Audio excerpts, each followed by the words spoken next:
hidayah ini menjadi, kalau orang naik pesawat itu, ada saya pilot, dia bilang pesawat ini nggak akan terbang kecuali disetel dulu. Namanya dia mau ke London, maka disetel London, maka semua koordinatnya itu akan ikutin. Ini namanya pembimbingnya, remote-nya sudah disetel.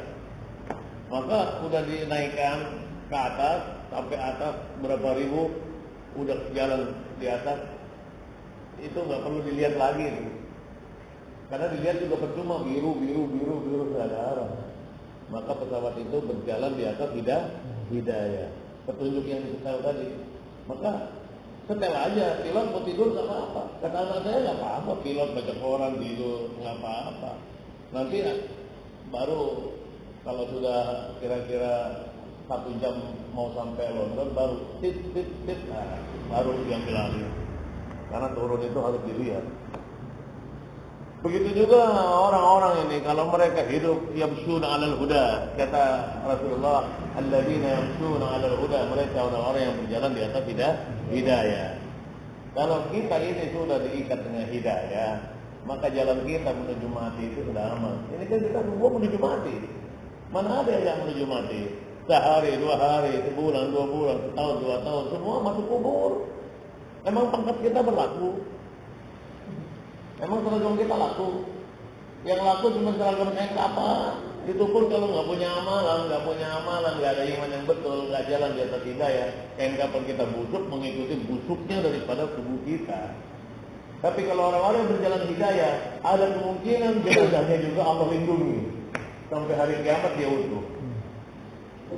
Ini yang dimaksud membuka pintu gaib ini. Hari ini orang belajar agama keliru, dia belajar seperti juklak.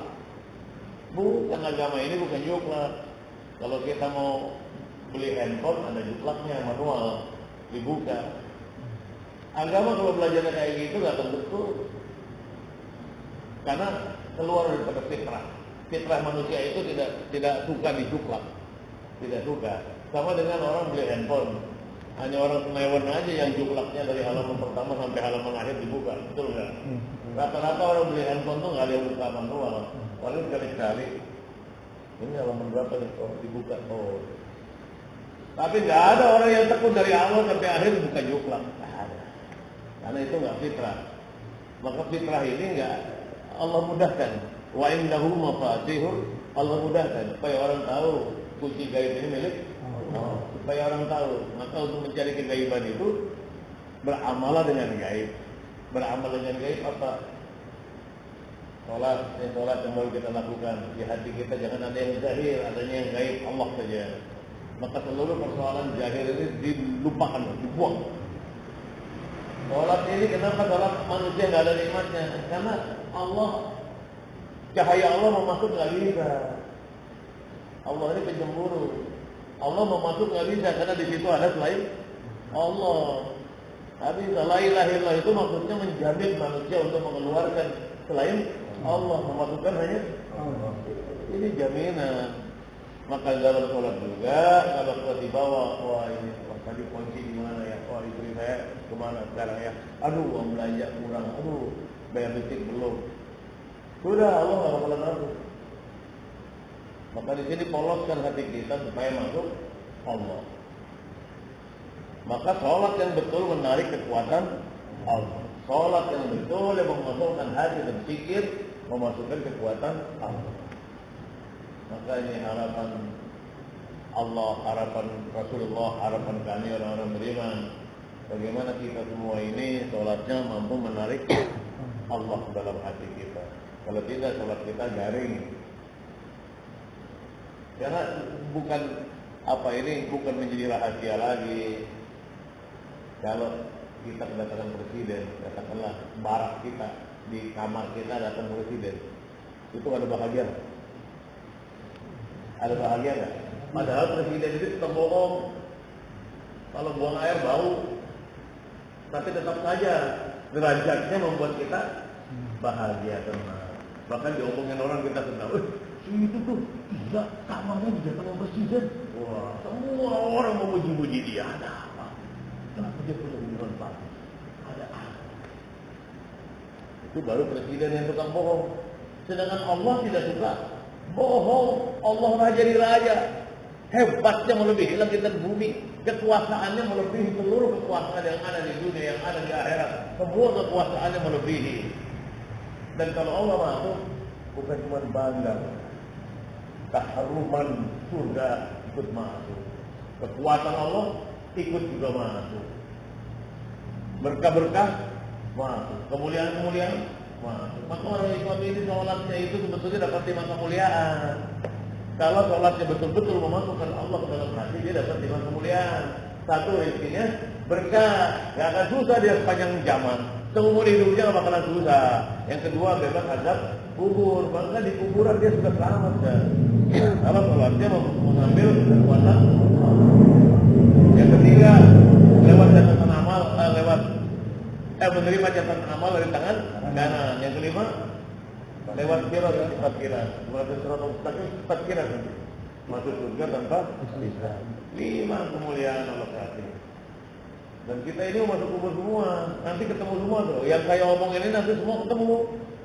Semua ketemu. Tapi masalahnya kita sudah nggak yang sunnah ala huda. Kita berjalan di atas hidayah. Dipegang. Batin kita itu dikunci dengan hidayah. Maka kita berjalan lurus saja menuju Allah. Hari ini orang yang terlepas dari hidayah, ini orang jalan itu dia nggak lurus. Dia pentok kayak pesawat manual. Pesawat manual itu tidak fly by wire. Kalau kata teknologi pesawat, fly by wire. Kalau kayak rudal itu nggak akan tersesat dia, karena dia mencapai target dengan remote, dengan hidayah. Ini pesawat belok aja dia juga belok.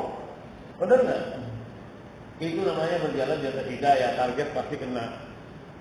Maka manusia juga kalau kita ini berjalan di atas hidayah, target Allah kena. Masuk surga, pintunya terbuka tanpa hitam. Allahu Akbar. Maka dia oleh Allah Subhanahu Wa Taala, maka di dalam keluar 3 hari ini dimaksudkan saudara-saudara yang belum kuat dibantu dengan ruhani yang kuat. Kenapa betul-betul rapat-rapat? Ini bukan sederhana, Pak. Orang yang mata batinnya dibuka melihat orang duduk kumpul ini ternyata kumpulnya ruhani, kumpulnya nur. Berdekatan, maka nur ini membungkus semuanya. Akhirnya semuanya dapat hidayah. Ini yang orang nggak paham, dipikirnya ini main-main, ini ngapain panas-panas duduk kumpul-kumpul. Ini bukan permainan. Ini bukan asal-asalan, ini juga bukan teori-teori ya. Ini perintah Allah. Idza tafasahu bil majalis fafsahu. Kalau kamu duduk di majelis rapat-rapat pas kamu, maka Allah berapat kepada kamu. Siapa yang berapat? Allah. Jadi kalau bapak duduk berapat, cahayanya membungkus, cahayanya semakin saling menempel, saling mendukung, maka membungkus jamaah. Maka jamaah ini di atas nur, di atas ruhani yang tinggi. Maka Allah merapat lagi, maka cahaya Allah masuk lagi. Maka jadilah nurun ala nur, cahaya di atas cahaya. Ini bukan main-main ini. Nggak ada pengajian hebat kayak begini, nggak ada, kecuali orang keluar di jalan Allah. Kenapa? Karena ada korban, istri ditinggal, anak ditinggal. Bagaimana Nabi Ibrahim meninggalkan anak istri, Nabi-Nabi semua meninggalkan anak istri. Ini ada korban. Korban inilah yang membuat kepahaman. Korban membuat kepahaman. Orang yang kebakaran rumahnya, dia paham kebakaran. Kawan-kawan paham nggak kebakaran? Enggak, dia tidak boleh. Wah, ini yang korban 5. Rumah yang hancur 2. Tapi orang yang kebakaran dia paham, karena dia korban. Coba kita tanya, Bu, bagaimana kebakaran? Pahamnya sampai ke hati. Apa yang menjiwai? Aduh Pak, jangan ngomong kebakaran lagi Pak. Karena dia paham, kebakaran ini bikin hatinya remuk. Masa depan anak-anaknya hancur, ijazah hancur. Betul nggak? Coba wartawan, nggak korban apa-apa. Dia cuma kawan-kawan bagaimana kebakaran? Oh iya, yang saya lihat itu rumah yang kebakar 2, yang mati ada 10. Orang mati aja enteng aja ya, enteng. Coba kalau brimob ini yang mati-matian bergerak, korban, ada yang mati ketika rumah. Kenapa? Kita sama-sama capek, sama-sama luka, sama-sama dihajar musuh. Maka ada yang mati, semuanya sedih, betul nggak? Nah, maksud daripada dikeluarkan berjamaah ini, pergi jauh-jauh dari rumah, supaya putus mata rantai cinta dulu. dan yang membuat Allah nggak mau masuk dalam hati